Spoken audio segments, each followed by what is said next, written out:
His comments on Twitter came as U.S. officials confirmed that they were planning to move ahead with larger-scale South Korea exercises later this month. North Korea, now finalizing plans to launch a salvo of missiles toward Guam, claims the exercises are a rehearsal for war. The exercises are an annual event, but come as Pyongyang says it is readying a plan to fire off 4 Hwasong-12 missiles toward the tiny island, which is U.S. territory and a major military hub. The plan would be sent to leader Kim Jong-un for approval just before or as the South Korea drills begin. Called Ulchi Freedom Guardian, the exercises are expected to run from 2131 August and involve tens of thousands of American and South Korean troops on the ground and in the sea and air. Read more. Joyce McMillan. Donald Trump's ideology could finish us. Washington and Seoul say the exercises are defensive in nature and crucial to maintaining a deterrent against North Korean aggression.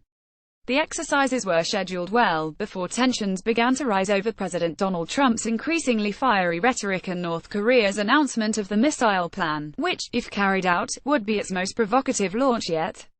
Along with a bigger set of maneuvers held every spring, the exercises are routinely met by strong condemnation and threats of countermeasures from North Korea. Trump tweeted military solutions are now fully in place, locked and loaded, should North Korea act unwisely. Hopefully Kim Jong-un will find another path. While tensions typically spike around the dates of the exercises, North Korea conducted its 5th nuclear test just days after last year's maneuvers. The situation generally calms afterward as the North needs to focus on its farms and the approach of the fall harvest. The heightened military activity on the peninsula this time is a concern because it could increase the possibility of a mishap or an overreaction by either side that could spin into a more serious escalation. North Korea has been increasingly sensitive to the exercises lately because they reportedly include training for decapitation strikes to kill Kim Jong-un and his top lieutenants.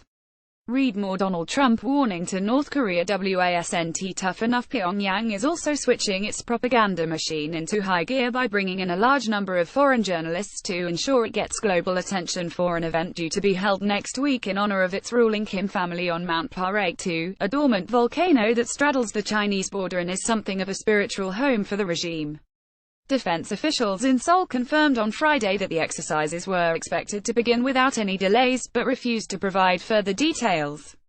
According to the U.S. Department of Defense, Ulchi Freedom Guardian involves about 40,000 troops, as well as civilian South Korean government personnel who train their civil defense responses.